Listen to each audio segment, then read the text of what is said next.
wanted to talk with you about, the thing I wanted to bring you in for the most, as well as being able to hear your story about your everything, your experience bringing you this far, has been able to this list that you put together. I don't even know how long ago. A number of years ago, when I started deciding that I was going to start teaching private lessons. About 10 years ago or before. Yeah. A number of years ago when I started teaching private lessons, I said, Ken, send me some of those files that you have. I know you used to have all these handouts and papers, and they would often be in the vocal pedagogy class. Right. Or you would give them to the choir after a choir concert, and we would do like a lecture. Or during the voice labs, where most of them were, yeah. Labs, right, which I probably didn't go to for the first 3 years. And each of them I then wind up using at some point in time, like Ken's quick and dirty handout to vowel modifications, which has smiley emojis on it, which is fun to see as well. Showing that to students, and they're just like, this guy has a PhD and he's using the term quick and dirty. Good for him. But the one that I'm looking at right now is at least 9 things you should never, ever, ever, ever, ever teach your singers. And this is a minimum of 9 things. I mean, there's probably 100 more. Well, one time I was keeping a list of, my brother and I started this, stupid things I've heard in voice lessons. I need to send you that file. I would love to see that one. Things like, imagine your breath being like a prancing pony, or imagine your breath being like all of these black ants pouring out of your mouth, The one that I've heard that I love the most was sprinkle some fairy dust on it. I used to accompany a lot of teachers. I should have brought that. I forgot all about that. Yeah. I used to accompany a lot of teachers with their students, and I won't name names, and I'm sure that you'd be able to guess exactly who I'm talking about, but you would get some of these teachers, and they would say things, and you're just thinking, how does that relate? How do we actually apply that to lessons? And they seem to be, as you had mentioned before, abstracts. Yeah. Things that don't actually have anything to do when you don't understand the mechanics of what you're talking about, you make up images, which may or may not have anything to do with helping the student. More often than not, it encumbers the student rather than actually fixes the issue. Do you remember a time where a specific teacher told me I needed to spin my notes? It was actually while working on West Side Story's Maria. And you began twirling, I think, pirouetting at the time. Yeah. Something like It sounds exactly like me. I think I questioned her and said, him or her, yeah. Tell me what that means. Oh, no, it was... Yeah. I said to her, tell me what that means. And she says, like this. And she gave me an example, and I think it had something to do with crescendoing into a vibrato on a higher note. And that was her definition of spinning, which still wasn't an answer. It was just an example. Mm-hmm. It's like saying, give me the dictionary definition, and then she uses it in a sentence. Well, so I try not to be cynical about the business, but I've been doing it too long. I've taught thousands of students, way more students than I should have. I was way over my teaching limit, but I loved it. And I have a record of every single student I've ever taught. Thousands. I mean, the stack is like this. I have fond memories of all of them. But so inevitably, when you're older and you've done a lot of teaching, and my collegiate career was 28, 29 years. I did a little teaching before that. You come across things that are commonly taught to young singers, either by another teacher or by their choral director, all of whom are well-meaning, every single one of them. No one ever intends to harm or to do damage. We'll give them the benefit There of are the those doubt. I have to break you down before I build you back up. That's just terrible, because you end up, anyway. And so I began to see some of these items that I, as a collegiate vocal instructor, would have to undo routinely. And I began to make this mental list of them. And of course, it would come up in the vocal pedagogy class. So, of course, over the years of teaching vocal pedagogy, and encouraging the students to ask pertinent questions regarding the voice. These questions would also come up repeatedly. In high school, I was taught this, or I had a teacher that taught me this. What do you think, and how does that apply to what we truly understand about the physiology of singing? And these 9 things I ended up putting on a list and saying you should never, ever, ever, ever, ever teach your singers, because somebody's going to have to undo it later. I remember a particularly wonderful guy who taught adjunct for us, and he and I are friends.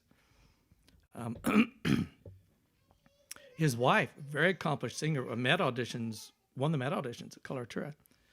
And he would be my foil in the voice lab. So I would present an idea, and he would present this adjunct, a very fine singer, and he works in Las Vegas. He would ask, the question that should be asked when I present this revolutionary idea.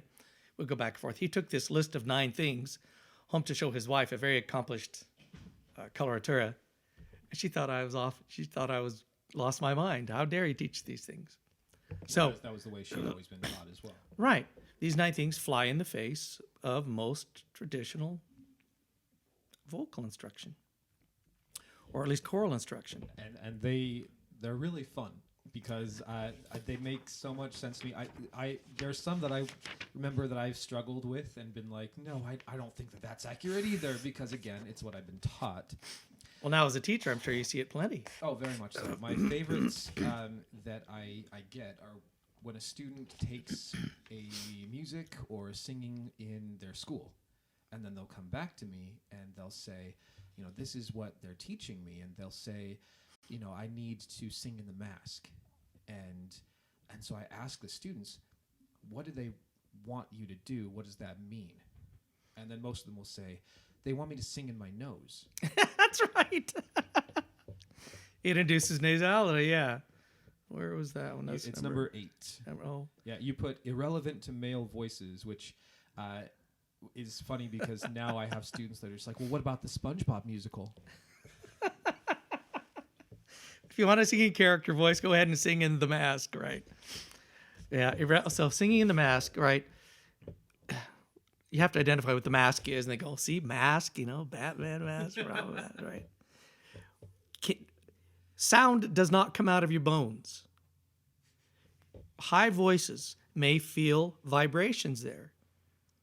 Sympathetic vibration and resonance are 2 very different things. They're related. So just because a soprano, when they're singing super high, will feel sympathetic vibration in the very small cavities in the frontal sinuses here, or maybe in these sinuses, doesn't mean a bass, a baritone, or a tenor will ever feel that. So what I started doing... It induces them to try to sound nasal. Yeah. What I started which is doing never good unless you're a character voice. Calling it something else. And it's called nasal coloring, where I can say characters, and there's a lot of them that are out there. Most of them in musical theater pantheon. But not as many as you would think. No, but like, for example, we did Guys and Dolls at one point. But to base a technique off a character's voice, no, not at all, is ridiculous. And that's why it's coloring. It's not about this is what you should do. This is that's what you right. should always that's do. right. It's go ahead and use this affectation to be able to achieve the character. Yeah. So there are some musicals, Guys and Dolls, 25th Annual Putnam County Spelling Bee. Not going to even include SpongeBob because I don't think that's a musical. That will make some sense to say, if you choose, not you have to, but if you choose, you can add some coloring to it to be able to have that kind of a sound. But to say, this is where you should feel it all the time, that's where we get down to the problems of it. Yeah. The confusion of sympathetic vibrations that a singer may or may not feel, whether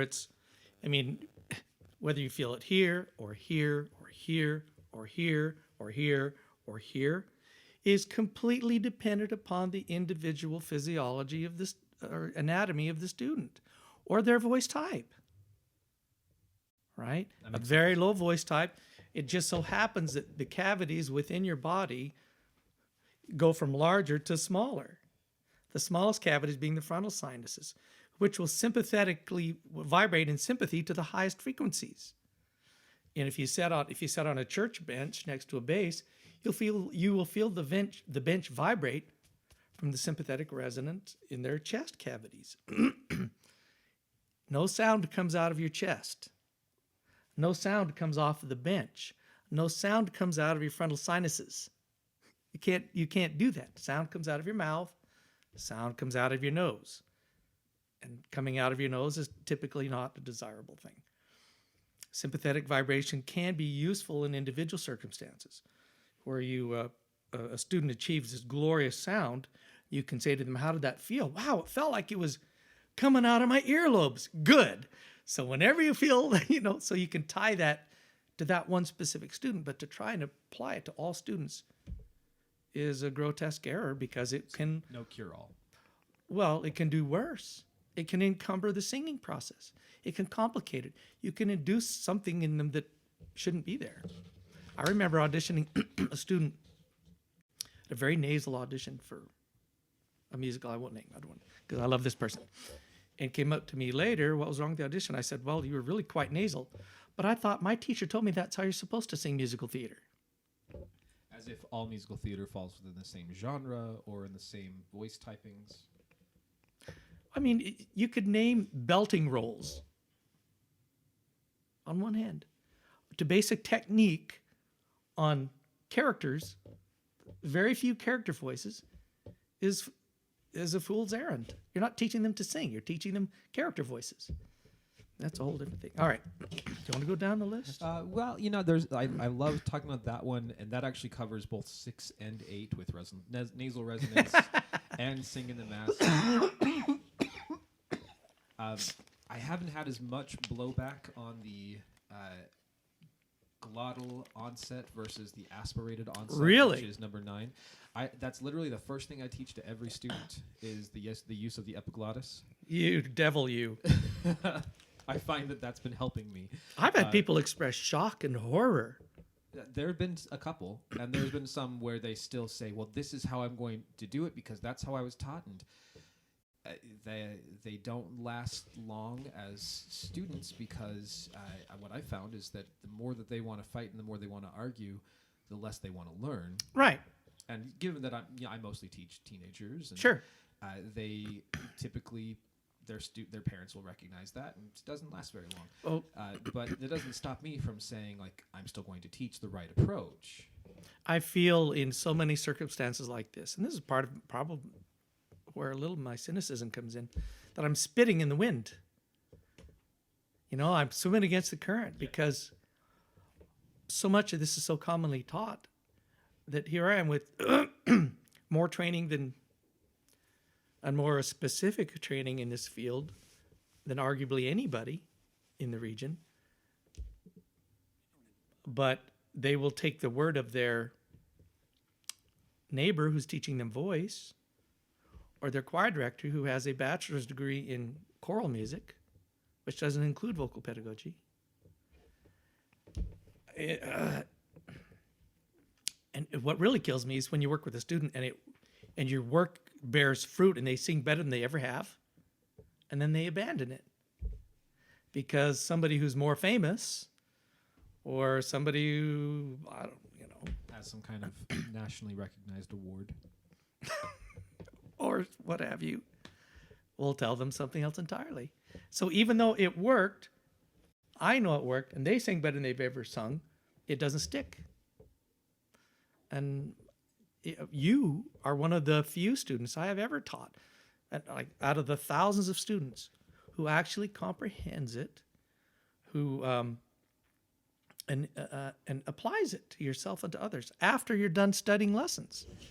I probably count on one hand the people who really get it. A lot of them wind up abandoning that when they continue on with their... Right. Because when they recognize they're in the minority, oh gosh, most of the people are teaching this, I guess I better do that. I've even had colleagues understand the technique, have it work for them, apply it successfully in their studio, and then abandon it. They abandon it. Why? I don't know. I don't know. Maybe they're just tired of fighting. Maybe. I don't assume that that's correct. I don't believe that that's what they should be doing. I think something you taught me, even strangely through maybe a text message, was you're going to be fighting this the rest of your life. This is something that you're always going to struggle with, and it's not like what we teach with this idea and these 9 and 1,000 other things that we have are incorrect, it's that so many people are going to assume that someone else knows more, or that because they have some kind of accolade that they're going to be more knowledgeable. Or that Ken Peterson was just teaching at Dixie instead of... Right. Or they may say sometimes it's like, oh, you drank the Kool-Aid. But I would have to assume that can work both ways. I have... Well, Kool-Aid, yeah. Kool-Aid infers that the teaching is false. Right.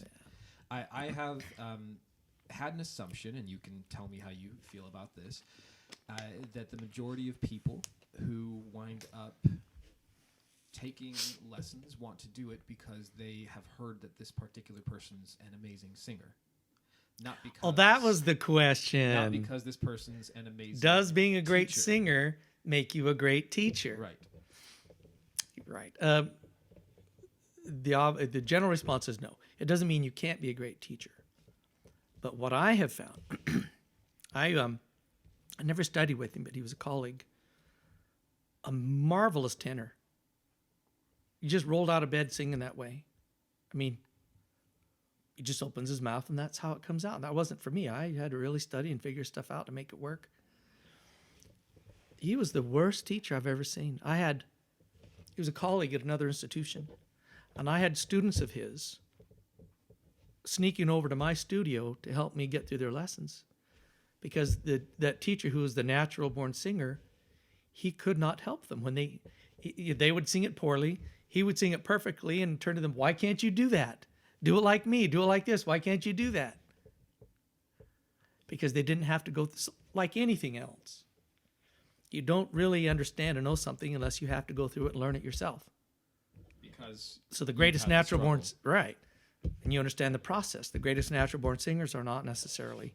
In fact, it's harder for them to be good teachers because it's harder for them to empathize with what the student is going through. And something I notice is that a lot of them wind up with students that just sound like them. The students don't... Oh, yeah. There's that teacher who wants to make... They're so self-obsessed. Here's the problem. Here's a problem. Great singers who are pursuing careers, by the nature of the business, it is a self-serving proposition. You have to market yourself. You have to sell yourself, promote yourself, and promote your voice, even over that of your students. Or use your students to promote yourself. That's what makes me ill. I see that a lot.